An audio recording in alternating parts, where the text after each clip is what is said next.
Our next speaker is here participating as a judge at the Fresh Wood Contest. He has also designed the Judges Award for the contest, so the award winners will receive his own crafted design award. And so with that, he's going to put the fun in furniture. Please help me welcome to the stage Judson Beaumont.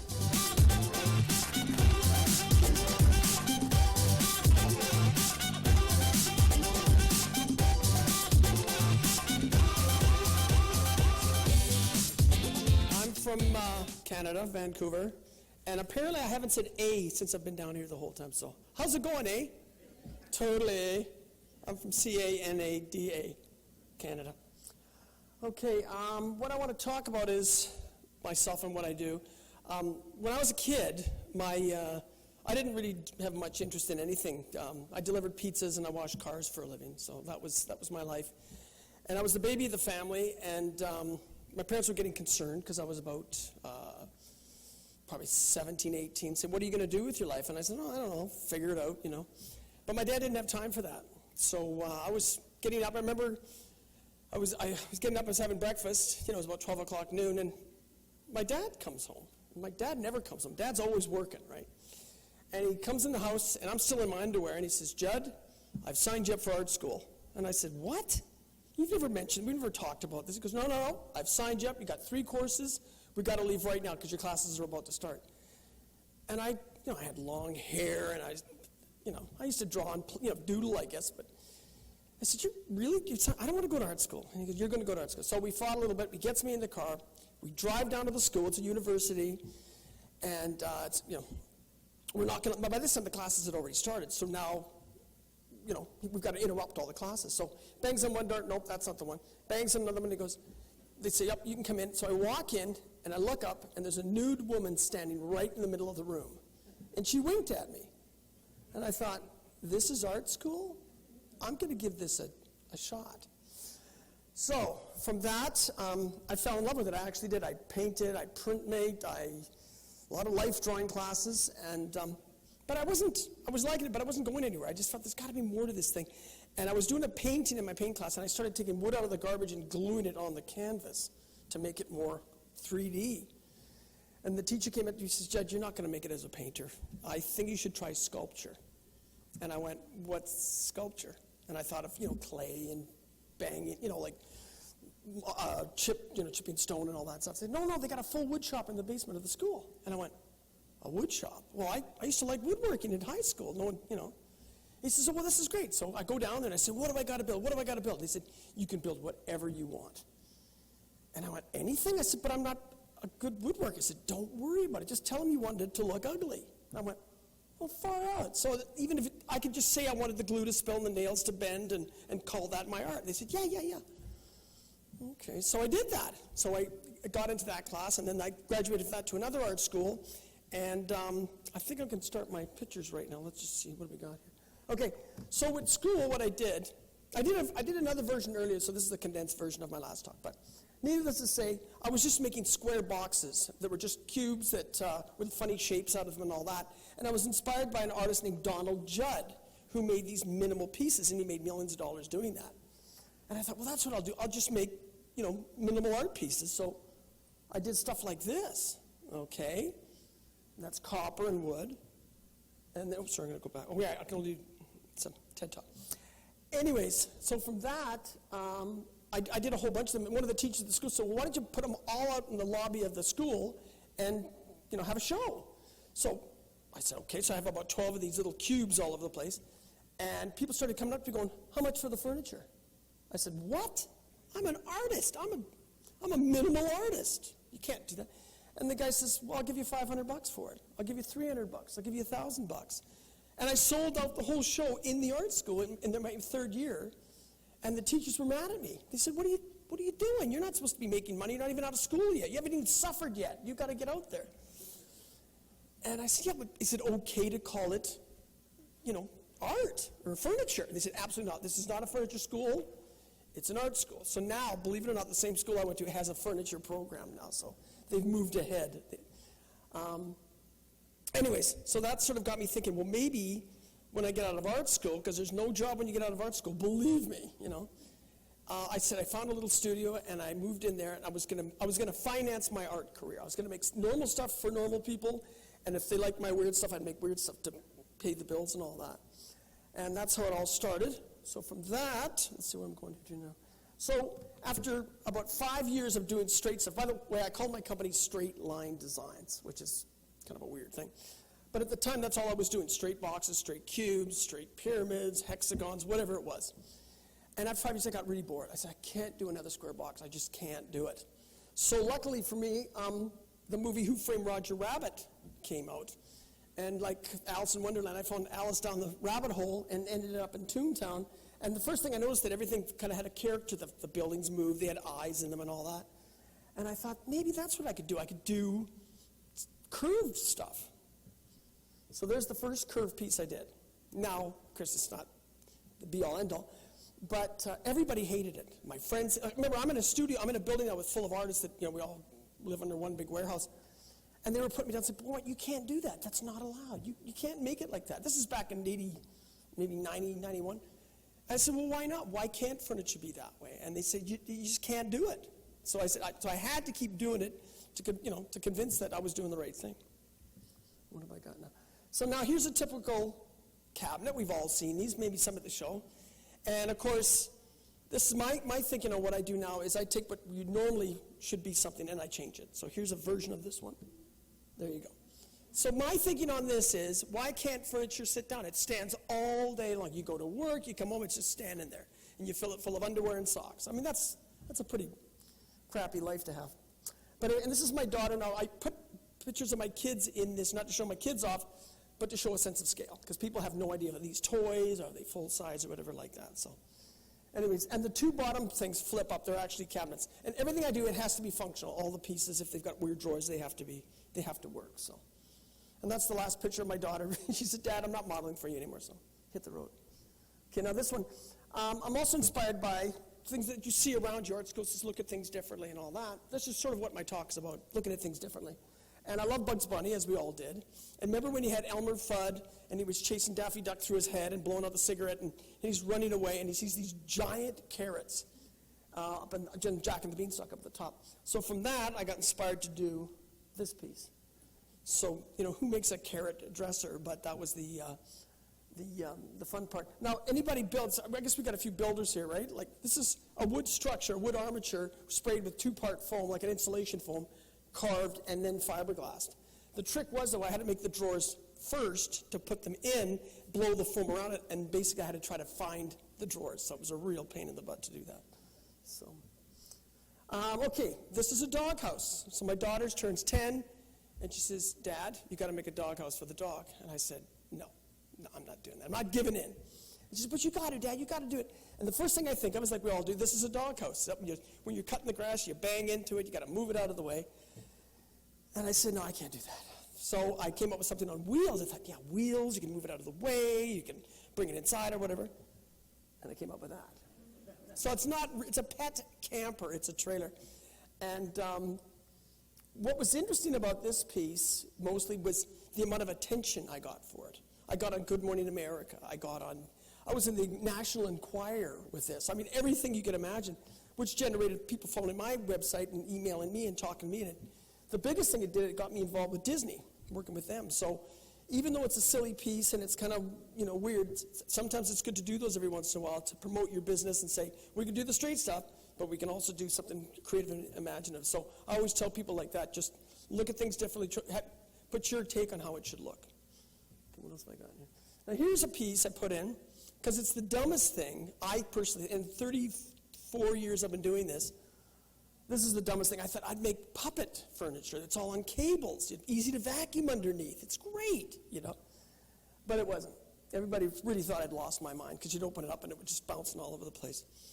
But with every bad design, believe me, we all had a few of those, it inspires something good. So this is what I came from this disaster to the little black dresser, which is very popular, and I sell lots of them and make them for, ladies.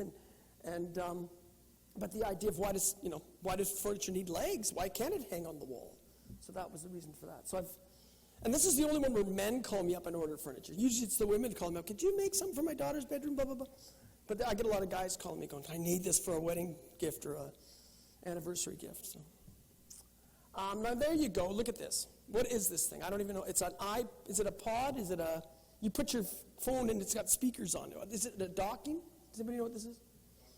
Docking station, okay. Well, I said, I don't like that docking station. We've got to get back to our roots. You know, green is the thing. Let's see what I come up with. There you go. So it turned into an iLog. It sounds a little tinny, but the speakers do come out of the ends. And I showed it in New York, and everybody was looking at it going, where's the sound coming? I said, on the ends with the little holes in there. So that's what I did with that. Okay. I'm inspired by all kinds of things, right? Eating an apple. And, you know, who doesn't get inspiration from eating an apple? Well, this is what I came up with. I thought, why can't a furniture piece have a few bites out of it? So I'll give you a clue. The awards I'm giving out tomorrow kind of looks like this. So if you're going to, anyways, again, I got a lot. I worked with a lot of young people in my shop, and they were all against me doing this. They were negative to it. Oh, we don't want to make that. That'll be dumb. Nobody will like that. Blah, blah, blah. And I said, look, I'm paying for the darn thing. We're going to make an apple cabinet. So we did. And then afterwards, they started taking pictures and showing their parents what they did today at work. So, typical. Okay, now that's that. A normal club chair. Beautiful. And my thinking on that was, does it have to be? Come on in. Come on in if you want to come in. What if it was, I was doing a sketch of it. By the way, I should talk, I do a lot of sketching. I sketch like an hour and a half every day. But I was sketching this without any completely hollow, completely empty. So with the help of a computer that could cut out 671 pieces, we got that. And what's cool, you can put books in it, you can put anything you want inside it like that. So that's kind of cool. Any questions? You can interrupt me if you want. Any questions? I don't do drugs. Yes, sir. Structure design application. Yeah. How do you come up with the structure? Like Apple one. What is that? Well, it's funny. My dad was an engineer, and he could never figure. He says, "Where are the plans? How are you making these things that are 30 feet? You know, if I'm dealing with like a play area or something like that, I just wing it. If it stands up, it doesn't fall over. I guess it's okay. So we've had a few fall over or break. But anyways, but that's a good question. No, it's that dumb art side of me. I just got to do it, and I'll worry about the problems later. So. I'm also a big Tim Burton fan. Everybody likes Tim Burton in some way. It's kind of scary and creepy like this. And I was going through a phase of getting inspiration from the garbage can. So I noticed I threw away a lot of funny little stick pieces and all that. And I thought, what can I make with all these sticks and stuff? So I made these little weird things like that. I call them squiddies. Oops, that's it. Oh, that's only two. Yeah, I'm doing the yes. Anyway, so I did a lot of those with lights in them. I made them, some of them like 10 feet tall. But it was all just scraps and 2x4, whatever I could find around the shop to build that. Okay, now I guess this is Narnia going through the closet into another world. I've never seen it. This is what my family tell me. Anyways, I got a commission to do an entire basement for two little girls. One was 2 years old and one was 1 year old. And I literally did everything in the room. So this is just one peek at what was involved with this. So we had the closet there, and then you opened up and hopped into the room, and it just had everything in it. It took me over a year to build it, over $100,000. I don't think I made any money on it, but it was a lot of work. And it was funny because I had to go by there to, I had to go by, just pick up some power tools or something, and I opened up the closet door. And, normally when you open a closet door, it's all black or it's got coats and stuff in it. But it opened up, this bright light came in at me, and it really freaked me out. So it even tricked me. So what have we got? Okay, garden mazes. I do a lot of commissions at our Vancouver airport for kids to play on. And so I was looking at mazes, mazes indoor kind of a thing. So I came up with this. And what's so cool about this, the kids love it. That's the main thing. But the parents love it too because they know where their kids are. They're inside trying to hide from mom and dad. But really, it's only like 3.5 inches or half inches tall, and they wind up. They get super wound up playing, and then they go on the airplane and have a nice sleep. So, but I've done quite a few play areas. Oh, is that my time? 5, is it? Okay, I'll go quicker. I'm inspired by all kinds of things like straws. There you go. Now this one, how many woodworkers are in here, like, do this all day? Try making those middle drawers. I might have about 15 different sets to get, because they're all compound angles. Dumbest thing I ever did. Actually, no, that's not true. How about sardines? Are we all inspired by sardines? I'm not. No, I am. Check this out.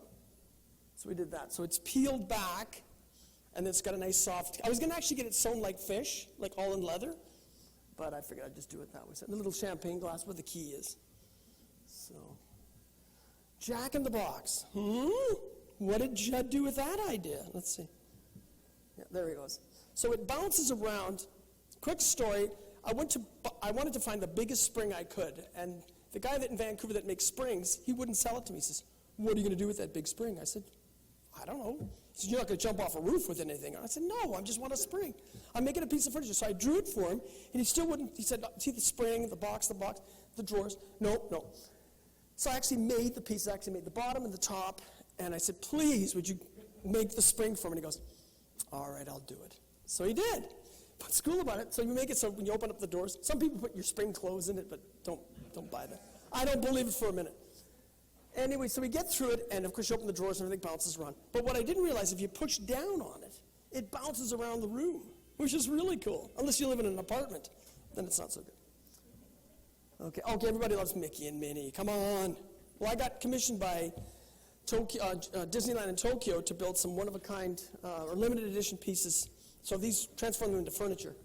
So that's the pieces I did there. So, and I did Donald Duck and Goofy, and, well, I'm Goofy, I don't know. What do we got? Grandfather clock. Gotta love it. But Judd figured, no, there's something not right about that. I think a grandfather clock needs its own watch. So that's what I did there. So, and yeah, I don't know. The cute story. I called it Sullivan because the first person who bought it was named Sullivan, and he had it, and then he passed away. But he had 3 daughters, and they all ordered Sullivan. So I've made about 20 of these, but 4 to 1 family. So I thought it was pretty cool. Water fountain, kind of cool. Birds like it. I thought I'd mix the two, maybe a birdhouse / let's see what I did. There you go. So you got a pool at the top. It's all good. Look at that. Who cannot relate to that at the end of the day? So I made loggers. There you go. Right on. What else have I got? Now there's your typical chair, or table, I should say. But I'm just not happy with that. There's got to be more to it. So I did this, I think. There you go. Now, the point behind this was everybody in this room, we're all trying to design a good table.